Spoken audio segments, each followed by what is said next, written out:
Hi friends, कैसे हैं आप सब। जैसा कि आज डिसाइडेड था कि 1 जुलाई से हम अपना कोर्स स्टार्ट कर देंगे, तो आज डे 1 है। डे 1 में हम 4 सब्जेक्ट्स कवर करेंगे। First is Indian geography, second is Hindi, third is current affairs और फोर्थ इज़ इंग्लिश। हम बेसिकली 2 एग्ज़ाम को फोकस कर रहे हैं। पहला है RO UPPSC का और सेकंड है इलाहाबाद हाई कोर्ट वाला। तो इसमें दोनों ही कोर्स चलाएंगे हम, फ्री और पेड। जिसको भी पेड कोर्स ज्वाइन करना हो प्लीज़ कमेंट बॉक्स में कमेंट कर दे। और फ्री में ऑलमोस्ट हम सभी चीज़ें देंगे एक्सेप्ट टेस्ट सीरीज़, और उतना डेडिकेटेड कंटेंट्स हम नहीं देंगे। तो अगर आपको पेड कोर्स में ज्वाइन करना है तो प्लीज़ कमेंट बॉक्स में कमेंट करें। तो आज डे 1 है। होप मैंने जैसा बताया था आप लोगों ने PD और क्वेश्चन बैंक अपने पास रखे होंगे। तो आज हम अपना कोर्स स्टार्ट करेंगे, ठीक है। इसमें डेली टू डेली मैं ये भी आपको बताऊंगा रिवाइज़ क्या करना है, और वीकली इसका रिवीजन तो कराऊंगा ही, ठीक है। तो फिर चलिए हम लोग अपना डे 1 से स्टार्ट करते हैं। तो आज मैं पहले आपको बता देता हूँ कि पढ़ना क्या क्या है। इंडियन ज्योग्राफी में आज हम 2 चैप्टर करेंगे, रिफाइनरीज और नेचुरल गैस एंड पाइपलाइन। देखिए छोटे छोटे चैप्टर्स हैं, इसमें एक नंबर के क्वेश्चन आते हैं। तो पहले मैं ये ट्राई करूँगा कि हम छोटे छोटे चैप्टर्स को पहले क्लियर कर लें, उसके बाद हम बड़े चैप्टर्स पे आएंगे। दूसरा हिंदी रहेगा। हिंदी में जो टॉपिक है पर्यायवाची, आप जो भी बुक लेना मैं सजेस्ट करूँगा आदित्य लेना। पर्यायवाची बड़ी बड़ी बुक से मत पढ़ना, PN पांडे और हरदेव बहारी के चक्कर में मत पढ़ना। पर्यायवाची सिर्फ आदित्य से पढ़ना। इनको 4 दिन में डिवाइड करना, और जितने भी क्वेश्चन हो उसको डिवाइड करने के 4 दिन में कितनी जल्दी टॉपिक ख़त्म कर सकते हैं। Third is current affairs. PD मैंने बताया था, घटना चक्र भी ले सकते हैं। तो अगर PD ले रहे हो तो पहले 12 पेजेस आज पढ़ लेना जून मंथ का। इंग्लिश में एक प्रैक्टिस सेट आपको लगाना पड़ेगा। कोई भी बुक ले लो या ऑनलाइन बहुत सारे प्लेटफॉर्म्स हैं जिसके थ्रू आप डेली प्रैक्टिस कर सकते हो। तो इंग्लिश ऑप्शनल है अगर आप इलाहाबाद हाई कोर्ट की तैयारी कर रहे हो, और हिंदी बेसिकली दोनों में फोकस करना है। पर अगर UPPSC का RO दे रहे हो तो हिंदी में ज़्यादा फोकस करना पड़ेगा। तो ये दोनों ऑप्शनल हैं, ठीक है, पर दोनों का साथ साथ करते चलेंगे। अभी थोड़ा टाइम है हमारे पास, इसलिए इंग्लिश को भी मैं इक्वल इम्पोर्टेंस दे रहा हूँ, ठीक है। और इसके साथ इंग्लिश को अगर आपको और फोकस करना है तो KD कैंपस की बुक ले लेना, ठीक है। जो भी बुक ले लेगा वो मेरे को कमेंट बॉक्स में कमेंट कर देगा। मैं डेली उसके लिए भी बताऊंगा कि आपको कौन कौन से टॉपिक्स या कितने पेजेस पर डे पढ़ने हैं, ठीक है। टू द पॉइंट बहुत ये वीडियो रहने वाला है, इसमें अननेसेसरी कोई बात नहीं करूँगा। आप वीडियो के स्क्रीनशॉट ले लेना, और जो भी बताया मैंने वही पढ़ना है, उससे ज़्यादा इन टॉपिक्स पे आता नहीं है। तो सफिशेंट मैं आपको दे रहा हूँ, और सफिशेंटली उतना सफिशेंट भी होगा, ठीक है। तो हम पहले रिफाइनरीज पे आ रहे हैं। आपके जो नोट्स हैं वो भी आप ले सकते हो। फ़िलहाल जो मैं तैयारी बता रहा हूँ आप उस पर ध्यान देना, ठीक है।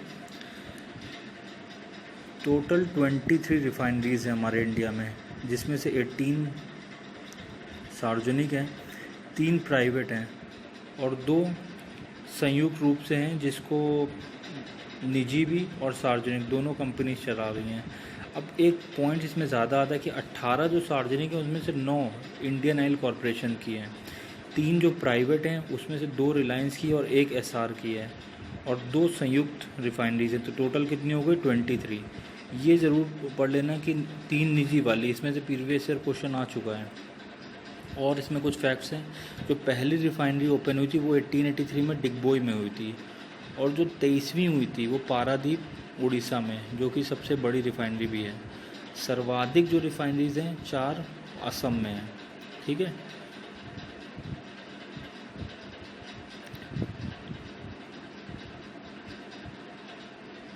असम वाला एक क्वेश्चन आया भी था अभी किसी रीसेंट एग्ज़ाम में, मैंने देखा था।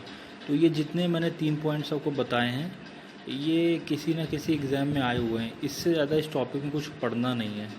आपकी बुक्स होगी उसको भी एक बार आप टैली कर लेना, but this is sufficient.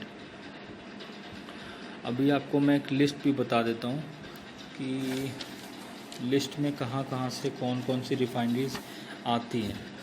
Total 23 बता दूँगा, बट आपको जो प्राइवेट वाली हैं वो, और जो UP में बेसिकली हैं जैसे कि मथुरा वाली है, उस पर ज़्यादा ध्यान देना, ठीक है। फ़िलहाल मैप बना लोगे तो it will be easy for you. Map और लिस्ट मैंने दोनों इस वीडियो में दी हुई हैं, आप उसका स्क्रीनशॉट ले लेना और उसको याद कर लेना, ठीक है। तो चलिए मैप देख लेते हैं।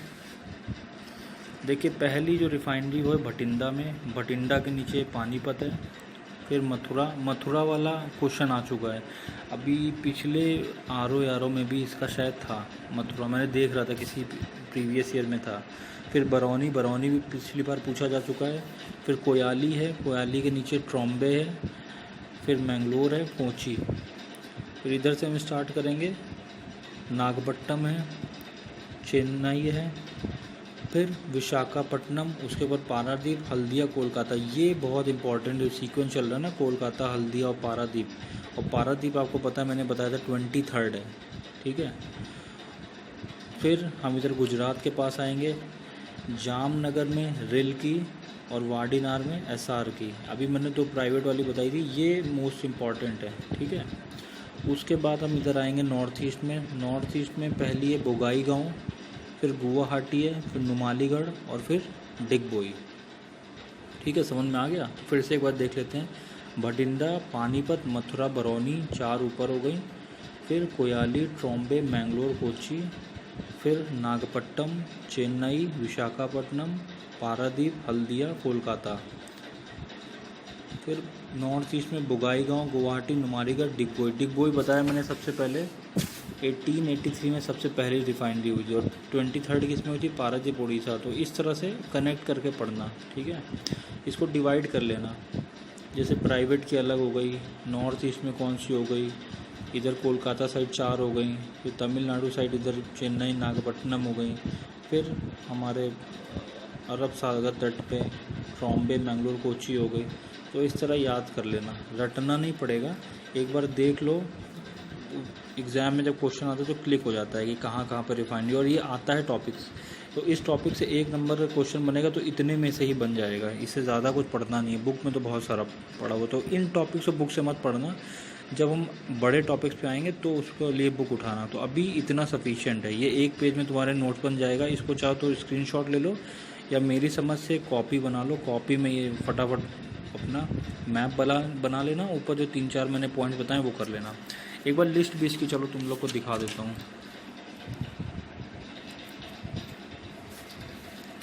ये लिस्ट है, इसमें इंडियन ऑयल कॉर्पोरेशन गुवाहाटी है, बरौनी है, कोयाली है, हल्दिया, मथुरा, डिगबोई, पानीपत, बोगाईगांव, मुंबई, वाइजैक मतलब विशाखापट्टनम, कोचीन, मुंबई, मनाली, नरीमन, असोम, मंगलूर, तातीपाका, बीना, भटिंडा, पंजाब।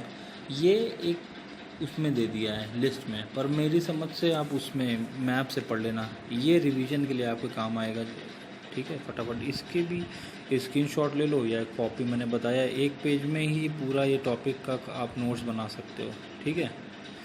तो ये वाले इसमें भी इम्पॉर्टेंट है, जो इम्पॉर्टेंट है उसको हाईलाइट कर लेना, और जो वैसे तो मैंने ऑलरेडी टिक किया हुआ है उससे बाहर पढ़ना नहीं है, पर ये पूरी लिस्ट मैंने तुम लोग को दे दी है, ये पढ़ते जाना। इसमें ये 19 है, इसमें 3 और दिखा देता हूँ। एक है रिलायंस इंडस्ट्रीज़ जामनगर में, रिलायंस दूसरी जामनगर एसआर वादीनार। अच्छा ये चीज़ मैंने नहीं बताया था कि 2 रिलायंस की जामनगर में ही हैं, दोनों प्राइवेट हैं, और एक एसआर की है जो वादीनार में है, ठीक है। तो ये याद रखना, 19 उधर पिछली लिस्ट में और 3 इधर 20, 21, 22, जिसमें से रिलायंस की 2 हैं। कभी कभी क्वेश्चन आ जाता है ये कि जामनगर में रिलायंस की कितनी, तो रिलायंस की 2 रिफाइनरीज जामनगर में है, ठीक है। अब हम एक सेकंड टॉपिक पे अपने आ जाते हैं, जो कि है नेचुरल गैस। ये 2 टॉपिक्स हैं जो एक में कवर कर रहा हूँ। इसके प्रीवियस ईयर क्वेश्चन आपके पास जो प्रीवियस बैंक है उसमें पढ़ लेना, ठीक है। नेचुरल गैस में आते हैं। देखो नेचुरल गैस क्या है, प्राकृतिक गैस अधिकांशतः खनिज तेल के साथ ही मिलती है। जो नेचुरल गैस है वो खनिज तेल के साथ मिलती है और ये ऊपर तैरती रहती है नेचुरल गैस, ठीक है। ये है हो गया।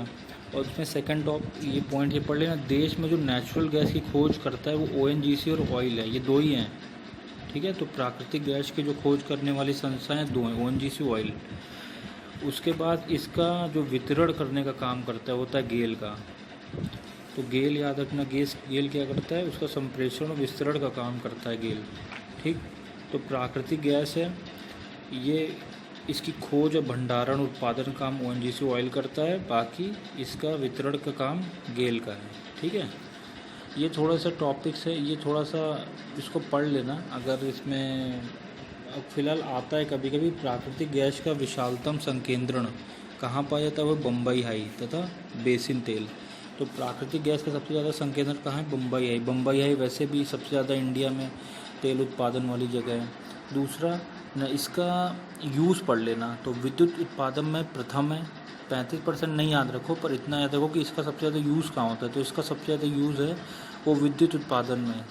दूसरा उर्वरक उद्योग में है। ठीक है, तो ये दो चीज़ें याद रखना, विद्युत उत्पादन और दूसरा उर्वरक उद्योग। ठीक है, तीसरा इसमें और है कि प्राकृतिक गैस ताप संयंत्रों के ईंधन के रूप में भी प्रयुक्त होती है। तो ये टॉपिक्स में नेचुरल गैस में इतना मोर देन सफिशिएंट है। बाकी इसमें स्क्रीनशॉट ले लेना या अपना बना देना अपना नोट्स। ठीक है, तो इसमें नेचुरल गैस के साथ आती है पाइपलाइंस। तो पाइपलाइंस में ये भी ज़्यादा बड़ा टॉपिक नहीं है, इसको जितना मैंने अंडरलाइन किया, जितना दिया है वो मोर देन सफिशिएंट है। इसको इसमें एक दो क्वेश्चन ही आए हार्डली, मैंने जो देखा यूपी के एग्ज़ाम्स में, बहुत ज़्यादा तो आता नहीं है, फिर भी इसमें पढ़ लेना। इसमें एक क्वेश्चन आता है कि पाइपलाइंस पूछते हैं, एक हजीरा विजयपुर जगदीशपुर वाली पाइपलाइन HVJ वाली आ चुकी है, उसके बारे में भी आगे बता रहा हूँ मैं आपको। तो इसमें सिर्फ इतना पढ़ लेना कि कौन कौन सी पाइपलाइन कहाँ कहाँ कनेक्ट होती हैं, इससे ज़्यादा इसमें पढ़ना नहीं है। तो बेसिकली 3 इम्पॉर्टेंट पाइपलाइन, एक नाहरकटिया नूनमती बरौनी पाइपलाइन है, दूसरा मुंबई हाई मुंबई अंकलेश्वर वाली है, तीसरी है HVJ हजीरा विजयपुर जगदीशपुर। ये HVJ वाली आ चुकी है, हजीरा विजयपुर जगदीशपुर। तो पहली वाली देख लेते हैं हम, नाहरकटिया नूनमती बरौनी पाइपलाइन। ये नाहरकटिया नूनमती बरौनी जो पाइपलाइन है, ये 78 नदियों को पार करती हुई जाती है। इसमें फ़िलहाल जो मैंने अंडरलाइन किया है ये ज़्यादा इंपॉर्टेंट नहीं है, बस इसमें इतना याद रखना कि जो पाइपलाइंस हैं वो नाहरकटिया नूनमती बरौनी पाइपलाइन को जोड़ती हैं। ठीक है, ये एक सीक्वेंस में ऐसे कभी कभी आ जाता है। इसमें देख लेना कि नूनमती, फिर सिलगुड़ी पाइपलाइन, लखवा, रुद्र सागर, ये सारे हैं, इसको एक बार देखते हुए चले जाना। अदरवाइज़ जब नोट्स बनाओगे तो सिर्फ नाहरकटिया नूनमती बरौनी पाइपलाइन लिख लेना।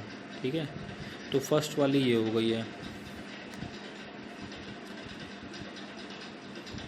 इसको रीडिंग मारते जाओ और साथ साथ में अगर इम्पॉर्टेंट पॉइंट्स हैं वो तुम्हें लग रहा है वैसे इम्पॉर्टेंट पॉइंट लेते जाओ, और जब रिवाइज़ करना हो तो एक बार वीडियो और देख लेना।